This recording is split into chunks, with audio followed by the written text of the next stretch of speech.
punya mental kerajaan itu. Nah, salah satu bukti bahwa kita punya mental kerajaan itu tidak tergantung berapa banyak uang kita, katakan amin. Tidak tergantung. Karena Tuhan ingin Dia itu dikenal lewat kehidupan kita. Renungkan, papamu itu berkenan. Saudara tahu, coba sebutkan dengan kata lain. Berkenan itu apa? Papamu itu berkenan memberikan kerajaan itu kepadamu. Bedanya apa? Memberikan kuasanya dan memberikan kerajaannya. Mana lebih kuat? Ya, kerajaannya. Coba 3 orang aja. Kata berkenan, Bapamu berkenan. Apa kata lain berkenan?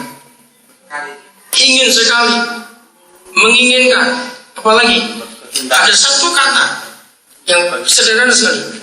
Berkehendak, layak, bukan rela. Bapak itu rela.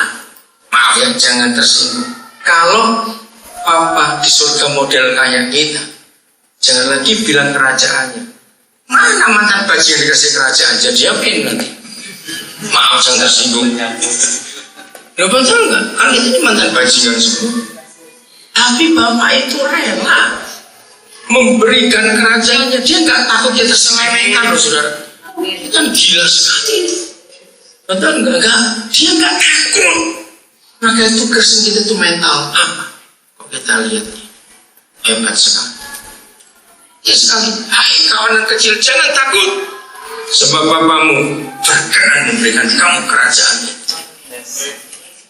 Itu kalau pagi bangun jangan loyo. Mental kerajaan jangan dijual menjadi mental tunawisma. Artinya itu kita harus siap betul. Nggak punya uang urusan nanti. Yang penting kita tunjukkan kita punya otoritas. Percaya nggak? Orang-orang hebat seperti Obama, seperti SBY kalau kemana-mana nggak pernah bawa uang. Yakin nggak sih? Lalu cepat jawab atau tidak? Kenapa yuk? Ya karena ada fasilitas. Maka itu kemana-mana jangan duitnya dulu, jangan. Itu mental babu kalau begitu. Duit dulu, apa jadi duit dulu. Mental babu betul. Maaf. Ya, kan pembantu gitu. Berangkat suruh. Ya uangnya banyaknya kita. Itu cara kita hidup. Lukas 22 ayat 29. Ini lebih hebat lagi. Aku menentukan kerajaan bagiku. Menentukan. Sama seperti Bapakku menentukannya bagiku. Ya, saudara bayangkan. Hak garis bawahi. Nggak main-main. Tapi kalau saya lihat wajah saudara kok ada reaksi begitu ya baca ayat begini. Ini terlalu sekali. Kalau shock pun begitu wajahnya.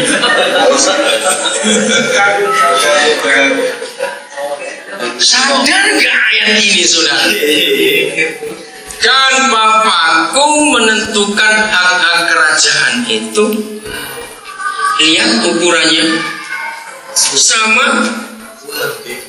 Ayo sama dengan hak yang siapa punya? Yesus punya. Hei Kristen sadar. Buang mental tunawisma, buang mental babu itu tadi. Jangan dikit-dikit duit terus. Serius saya berkata ini. Maka itu saya membiasakan tanya anak-anak saya. Sering saya tinggal punya uang. Kita punya namanya 2.000 rupiah doang. Iya. Dan seterusnya di bandara. Kemarin ini berapa hari yang lalu. Terus anak saya mau pulang ke Bandung. Saya tanya dia, jadi uangmu? Ya saya belum bayar airpods, saya nggak bisa bayar airpods. Itu minggu yang lalu sudah. Untung dia sudah beli tiket travel ke Bandung, udah saya pakai itu uang. Tapi buat saya nggak masalah, tetap enak saja hidup itu. Karena mental ini kita harus miliki. Ingat, presiden itu nggak perlu bawa duit kemana-mana. Nggak perlu. Jadi bagaimana? ATM juga ada duitnya, ATM kamu itu. Jadi dunia akan melihat ini. Kalau kita hidup sungguh-sungguh di dalam Dia, Ingat, tugas kita, tanggung jawab kita. Makhluk-makhluk itu pun menantikan kita semua. Amin. Bagian terakhir, kita kembali ke Wahyu 21. Yang terakhir.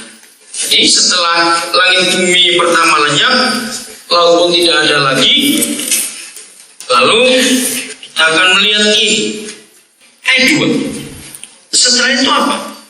Dan aku, Yohanes, melihat kota yang kudus, Yerusalem yang baru yang turun dari Elohim, dari langit, yang telah dipersiapkan bagaikan pengantin perempuan. Nah, kalau cuma lihat kota yang turun, kita nggak akan jelas.